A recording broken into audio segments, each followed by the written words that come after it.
These guys are the most insecure people. That's why they put on a farce. They put on a show. That's why they are so desperate to present themselves as something that they are not. I got to talk about this woman that dated only far-right men for a year because I think it's crazy. And I also think it like dovetails nicely into the Gen Z women are choosing older men over the guys their own age. And it's not because they are sugar daddies from the New York Post. So let's move on to some more fun a more fun space now. Tony O'Sullivan got in the cage with former UFC star turned podcaster Jake Shields to explore the Manosphere and why exactly it's so popular. They speak liberal, they have liberal friends, and then they go online and they are a white supremacist. This is Vera Papasova. She spent the last year dating far-right men in New York City for a story for Cosmopolitan magazine. They're the most insecure men I've ever sat down with.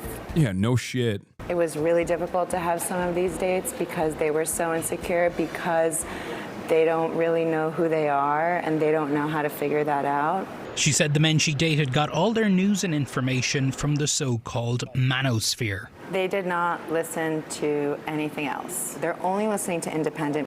Bro, I'm going to be honest. This is also a part of the vibe shift that I've been talking about.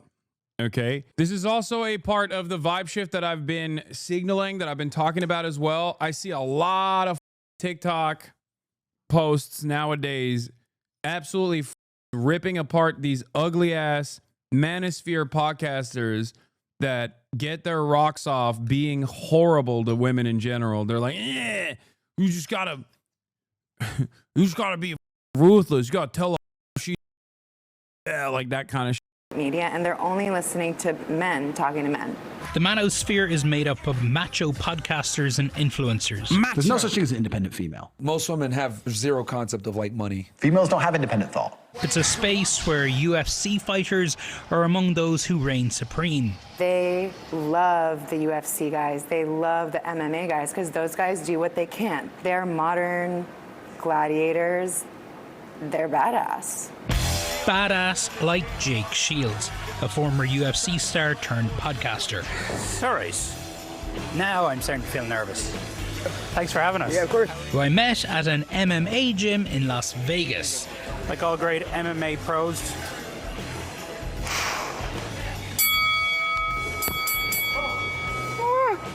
I've never hit anyone in my life. I'm not punching back. Hit me.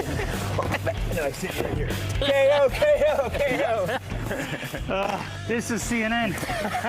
Do you miss being full-time pro, like in terms of? You know, of course I miss it. To go from professional athlete, which is the highest of highs, to retirement. And I guess the podcast has helped. You could fall into depression if you just go from the most amazing career where you're famous and spotlights to all of a sudden you're a nobody. Sure. Like other podcasters in the Manosphere, Jake Shield, by the way, is 100% an anti-Semite. Like, this is another one of these guys that I'm talking about, just so you know. Regularly hosts controversial guests. And I named the podcast Fighting Back. I feel like we have to fight back what we're told we're allowed to do. I just don't like to be told you're not allowed to talk to this person. Like, why can't I talk to him? I'm not saying I agree with his ideology, but I should hear what he has to say. He's hosted the former Grand Wizard of the Ku Klux Klan. Today I have a very, very special guest, Dr. David Duke. I know you're controversial, but I know Yo, what the oh my God. Oh, that's awesome. That's so funny. He's like, oh yeah, controversial guy, Jake Shields. Very special guest today. That's right. What's up, guys? I have a very special guest today, Dr. Ideology, but I should hear what he has to say. He's hosted the former Grand Wizard of the Ku Klux Klan. Today I have a very, very special guest, Dr. David Duke. I know you're controversial, but I have no idea how controversial. And Thomas Yeah, you're telling me this guy is anti-Semitic? Stop. Russo, the leader of the white supremacist group Patriot Front. Let's go where we disagree a little bit. Yes, sure. Let's hit race, because you're a white-only group? So the organization only allows people of American ethnicity, and all Americans, I believe, come from Europe, so they're white. The true heirs of the American spirit. God, these guys are so pathetic, dude. Oh my God. Nah. Americans only come from Europe. Oh, shut up. Fight on! You know, I understand and talk to these guys, but I've also not brought anyone hateful. If I do, like, think, dude, think it thoroughly, okay? Think through your statement. In my estimation, Americans only come from Europe. Okay. It's weird. I'm going to be really, really on top of them. But so you saying that you haven't brought someone hateful on, right? People will say, well, you brought on the Grand Wizard of the KKK, you brought on Patriot Front. Yeah. They're hateful. No, I think those are excellent questions, but if people go and watch the actual interviews, I think they would be like, oh, this guy's not near as hateful as if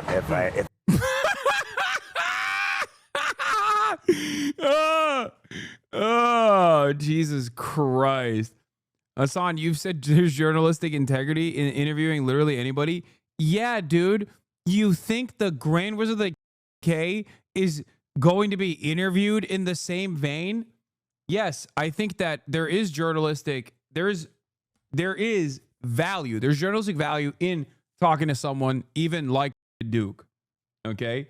Under very unique circumstances, for the record. He's literally like, yeah, this guy's, he's just nowhere near as hateful as you think. He's talking about the Grand Wizard of the KKK. Now, that's one thing. The other thing is, you might also say, Hasan, you say this, but then you also don't talk to Nick Fuentes or people like that. There's a reason for that. Because I live in the United States of America, where white supremacy is so captivating for, unfortunately, many people, which is precisely the reason why I do not ever want to extend a lending hand, even if I am being critical. Even if I am being critical of them, I feel like having a conversation with someone like that ends up giving them a lot more, even if their arguments get thoroughly dismantled, right? Like this person says, you did debate Nick, though. Exactly. It was, I think, one of the worst moments of my career in general was that he snuck into that conversation. It was me and Sex Pestiny on one side, back when he wasn't like a weird right-wing sociopath himself, and before we knew his sex pest ways in general. And he snuck into that conversation because it was supposed to be with Blair White. And it was a terrible idea. It's something that I have deep shame for. I think it was horrible. It doesn't matter if you dunk on Nick Fuentes, you're still giving him a platform that he never, ever would have gotten. Do you regret the Andrew Tate convo? No, I don't regret the Andrew Tate convo, because Andrew Tate had already reached a level of prominence by the time I talked to him, with very little pushback up until that point. There was no, do you understand the difference? Like, of a guy who is, first of all, straightforwardly a neo-Nazi. Andrew Tate has said a lot of anti-Semitic Holocaust denial too. Now, he hadn't back then, but it doesn't even matter. Andrew Tate already had reached maximum level of popularity and had not gotten a single ounce of pushback up until that very moment. It's ironic because I feel like that was the first domino that fell for him anyway, because since then, his, after his skyrocketing to success, he kind of fell apart. Oh my God. Even down to the shoes. That's crazy. Come show your Easter fit to the chat. Murad is wearing an Easter ass fit, dude. Show your shoes too. I don't know how this works. Oh, you touched dude, that's crazy. Oh, you touched the door. It's gonna, never mind. It's fine. It stayed. Yeah, because I'm testosterone riddled. If I expect it. But Vera says hate isn't what the men she dated were really looking for. One of these guys brought me to a political meeting. And did they talk about politics? Barely. They talked about, it was a bunch of men complaining about girlfriends and wives, regurgitating Andrew Tate type of advice about how to train your girlfriend, how to train your wife to be submissive. And so this group was supposed to be a political group, but they're talking about relationship problems.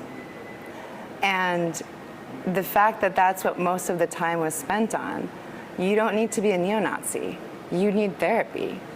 The appeal of Jake's podcast speaks. Also, Andrew Tate's kind of a dumbass when met with real pushback like you gave, whereas Nick is especially sinister because he's fairly eloquent and makes groyper converts from his appearances. Nick's just a cancer. You just need to just attention starve. Yeah, to a need among young men in this country that Vera... It's evidenced by the fact that regardless of being a horrible monster, a genocide defender, and an overall sex pest, and a huge Zionist, Destiny is a decent debater. And all of his back and forth with Nick Fuentes only benefited Nick Fuentes' career. And he knew that too, by the way. He talked about how he elevated Nick Fuentes' career famously, if you guys recall. Remember when he complained about how Nick was giving him too much pushback, despite the fact that he had actually put him on the map? His own words, by the way. Sex Pest in his own words, not mine. All of this, like all the way from Andrew Tate or any number of different like light right-wing accounts, all the way down to like the worst of the worst, the Jake Shields and the Nick Fuentes of the world. Like they all are on the same pipeline. Why are you so cruel towards broken men? I'm not. A broken man has the opportunity to fix himself and become a better person. I'm cruel to those who make it everybody else's problem. I'm cruel to broken men who, in their broken male status, turn around and attack everybody viciously. Vera says can't be ignored. You have to incentivize someone to want to be better. You can't just say, let's make men better.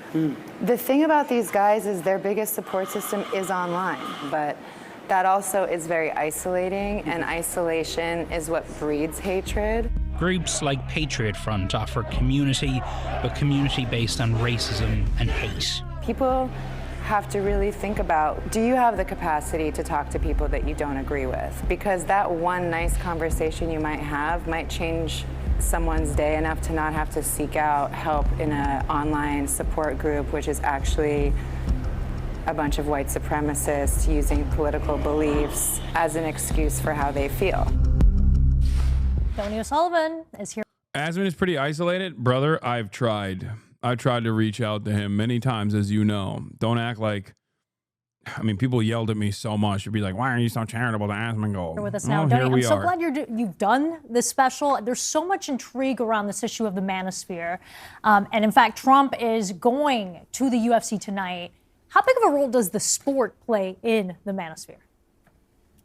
Hey, Isabel, yeah, and look, we should point out at the start here, there's tons of guys who are fans, and some women as well, who are fans of the UFC.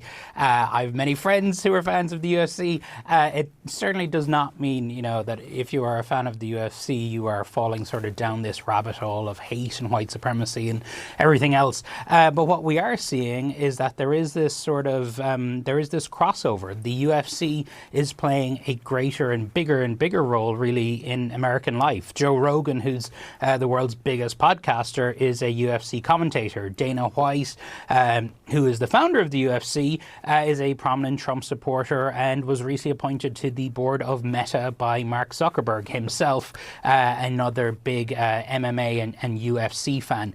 And actually fighting tonight in Miami, Trump is going to the event. We're not sure if he'll be there for the earlier fights, but fighting tonight in Miami at the UFC event is a fighter by the name of Bryce Mitchell, who recently set up a podcast of his own, and on his debut episode a few months ago, he said that Hitler was a quote-unquote good guy or a great guy. Dana White, the head of the UFC, was quick to condemn that, but you know, you can just kind of see there where folks who might be coming into this sport for one reason are a fan of fighting, and then they're getting exposed to views like Bryce Mitchell's. Gen Z boys like the idea of being an appearing mass. The UFC MMA got some of the most yoked guys whose entire job is to appear hyper masculine. That's why it's so easy for them to just make a career saying the craziest shit. They have the excuse that they're only the true mass guys. Yeah, I had this conversation with Steiny, ironically enough. I had this conversation with Steiny where, like, I said something that I've been saying quite a bit, but it's like, no matter how much you work out, no matter how much you fight and you know, put your body on the line, put your life on the line, like, only weak men, only insecure and weak men actively put the crosshairs on those who are vulnerable. Like, you can be the strongest dude of the UFC, but to me, the moment The moment that I see you talking about people who have been ruthlessly on. Wait, you said Asmin. This guy said Asmin is way better than you. Okay, hold on. Here it is. I unbanned him. And the response from Sonny Adriano was this tweet.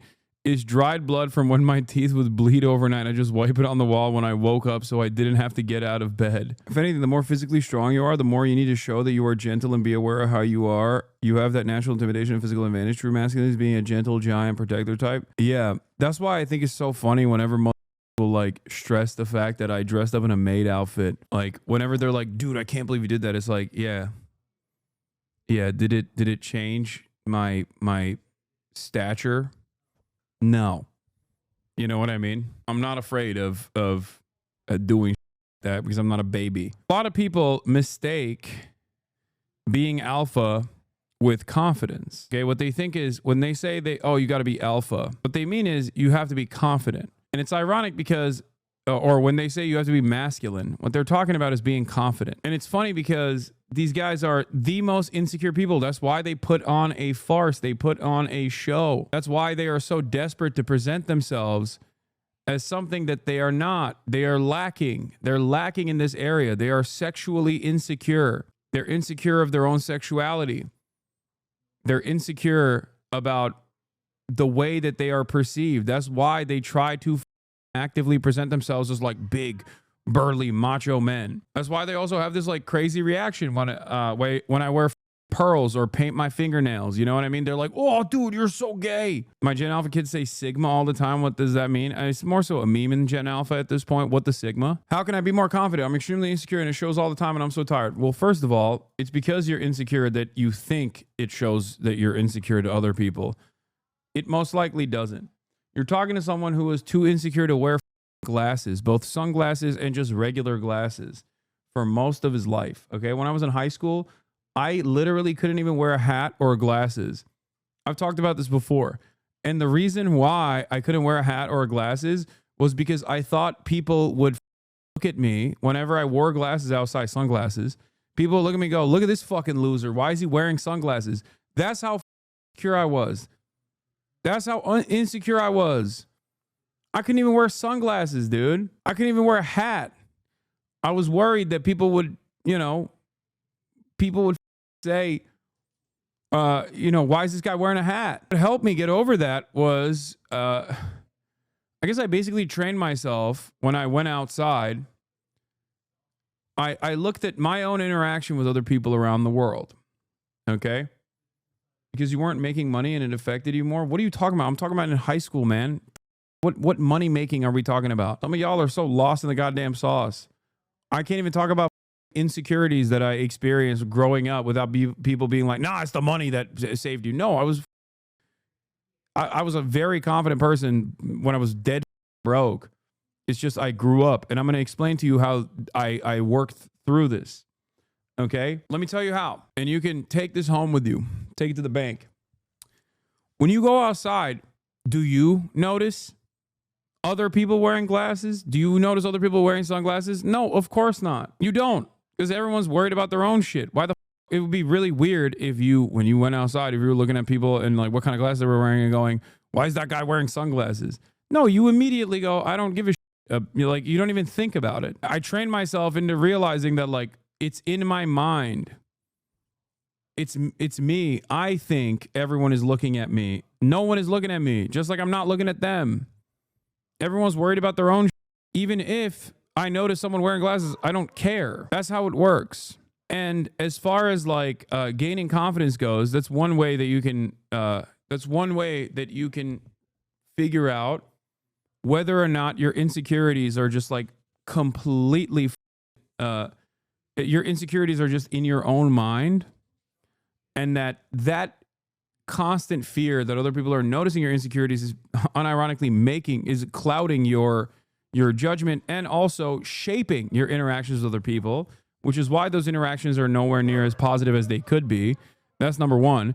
And also, the way that you develop confidence is by setting goals for yourself and achieving said goals. That's why I always talked about in every Chad Vice the importance of setting long-term goals, midterm goals, and short-term goals. Midterm goals that help you achieve those long-term goals, and short-term goals that help you achieve those midterm goals.